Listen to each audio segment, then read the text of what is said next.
En Algérie, selon certains journalistes, le président Boumedienne aurait été empoisonné car il était du côté des pauvres contre les riches et il était nationaliste.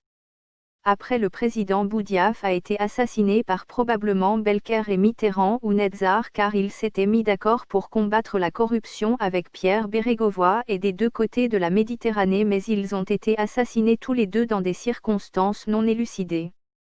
Bouteflika et Jacques Chirac ainsi que Arafat ont été empoisonnés la même année par le même poison et probablement par le Mossad et donc Ariel Sharon. Il est possible que Bouteflika soit mort en 2012 suite à son empoisonnement et soit remplacé par un sosie comme de nombreux présidents africains, ainsi Saïd pouvait continuer de voler les richesses du pays. Plus récemment, ce serait Gaïd Salah qui aurait été assassiné car il aurait fermé les vannes du GPL pour l'Égypte, gaz destiné en fait à Israël qui le revendait à la Grèce et à la Roumanie.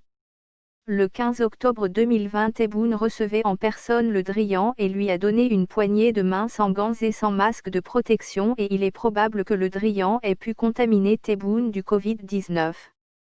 Normalement, selon le protocole, c'était au Premier ministre algérien de recevoir un ministre français, un président reçoit un président et un ministre reçoit un ministre, donc Tebboune n'a pas respecté le protocole et s'est abaissé à recevoir un simple ministre au niveau d'un chef d'État élu.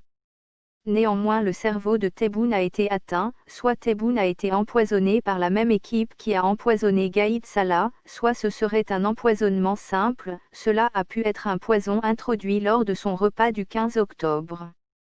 Le Mossad a créé une toxine spécialement pour tuer les chefs des pays arabes nationalistes. L'Algérie est infiltrée d'agents du Mossad ayant la nationalité marocaine aussi. La Direction générale de la sécurité extérieure marocaine collabore avec le Mossad pour déstabiliser l'Algérie par des opérations terroristes, du trafic de drogue et l'assassinat de civils et militaires innocents.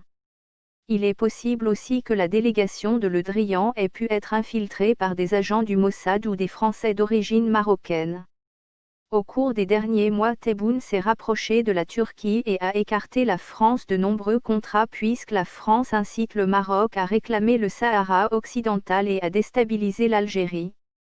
Si Tebboune meurt, cela prouvera que c'est un empoisonnement du Mossad, mais s'il en réchappe, il pourra s'inspecter ses cuisiniers. Il est aussi possible que les militaires d'Alger le remplacent par un sosie, comme ils l'ont fait avec Bouteflika pendant des années.